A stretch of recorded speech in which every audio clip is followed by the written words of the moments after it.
রবিবার ভোর 5:30টায় উইঠ্যা makeup take up কইরা রেডি হয়ে বেড়ায় পড়ছি কল্যাণে যাওয়ানোর জন্য। ট্রেনও আয়া পড়ছে, ট্রেনে উইঠ্যা পড়ছি আমরা সবাই মিলে।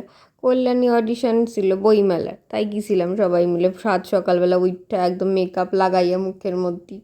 তারপর যাই হোক অটোতে তো উইঠ্যা পড়লাম। অটোতে উইঠ্যা আমাকেও যাইতে হবে এখন আমন্ত্রণ ভবন, না বাজিছিল সেন্ট্রাল পার্কে, সেইখান থেকে চলে আইসি।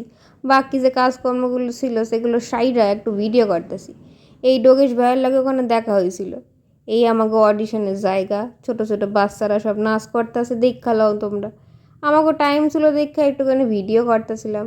তারপর যাই হোক অডিশন দিয়ে এখন বাড়ি ফিরতেছি, আয়া পড়ছি স্টেশনে। খুব খিদা পাইছিল দেখা তাড়াতাড়ি স্টেশনে গিয়ে একটু কচুরি খাইয়ে নিলাম, সকাল থেকে খাওয়া হয় নাই কিছু। এরপর আবার ট্রেনও এসে পড়ছে, ট্রেনে ওইটা বাড়িও আয়া পড়ছি। আইয়া ছাতার মাথা কিছু করছিলাম, পরে দেখাবো কোনো এক ভিডিওতে। সন্ধ্যাবেলা এখন একটু বেড়াইছি, একটু যাইতাছি চাকদায়। অটোয় দেখি আবার ডিস্কো লাইট জ্বলতাছে, বাবা গো! শীতের সন্ধ্যায় গরম গরম কফি আর তার লাগে যদি চিকেন পকোড়া হয় তো জইম্মা যায় ব্যাপারখানা। এখন বাড়ি ফিরতাছি, চলো পরের ভ্লগে দেখা হইব।